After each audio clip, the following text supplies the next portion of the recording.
Editou de Djemeldine Benchenouf. Salam alaikum, Zulfillaoun, bonsoir. C'est comme un bouchon qui saute et qui libère des flots ininterrompus de noirceur, d'atrocité, de souffrance trop longtemps étouffée.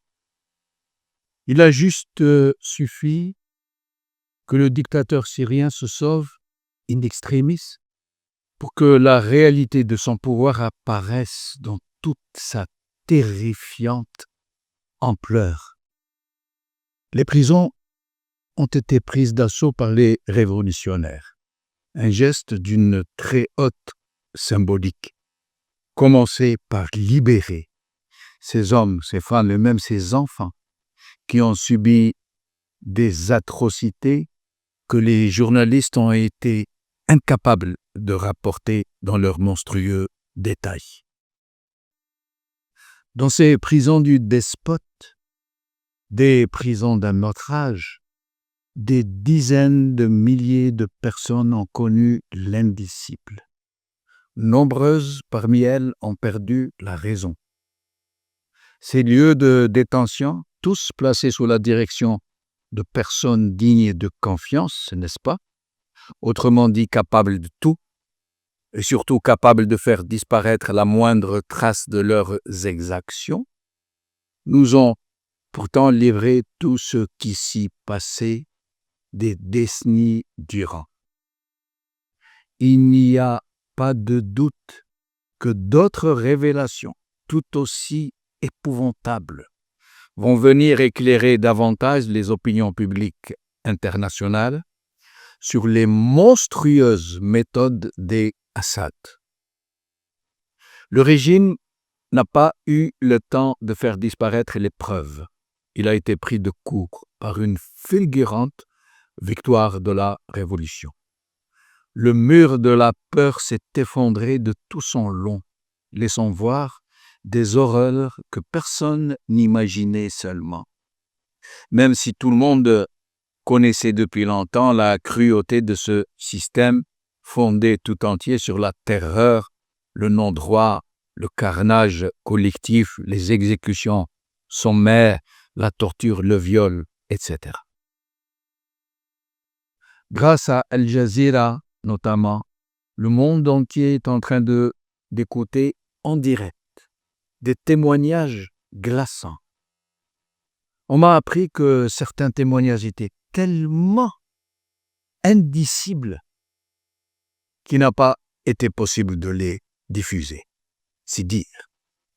Un grand nombre de ces détenus se trouvaient dans ces prisons sans jugement. La torture et le viol y étaient une pratique de simple routine.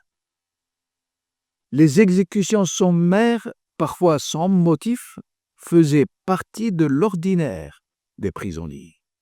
Les repas, très irréguliers, étaient faits d'une tambouille dont une grande partie était constituée d'ordures ménagères et d'autres choses tout aussi innommables.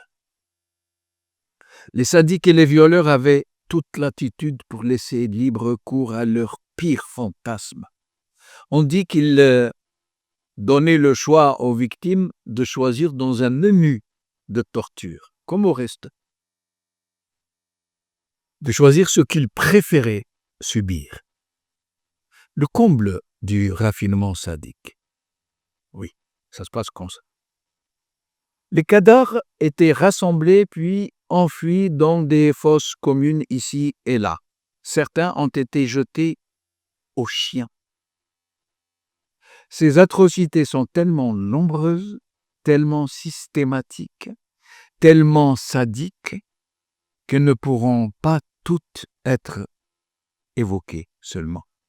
Mais il est nécessaire d'en parler, de les relayer, d'en faire une clameur publique mondiale pour que les monstres qui s'y sont commis soient jugés et punis, pour que de telles pratiques ne puissent plus jamais se reproduire et pour qu'enfin les peuples puissent construire des États de droit où nul ne pourrait se permettre de telles horreurs.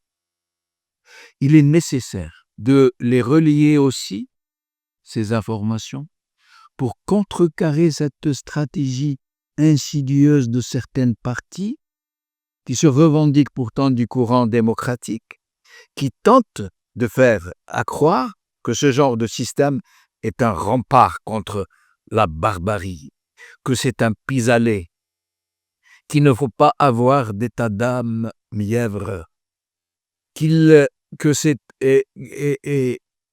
mièvre en ces temps décisifs de lutte contre la barbarie et l'obscurantisme. Curieusement, ces éradicateurs compulsifs reprennent à leur compte les mêmes professions de foi des éradicateurs algériens de la décennie rouge. Rappelez-vous, on ne fait pas la guerre avec des gants blancs. Un bon islamiste est un islamiste cramé. On ne soigne pas un cancer avec des droits de l'homme et autres doctes sentences du genre de Micrate. Bravo à la fête.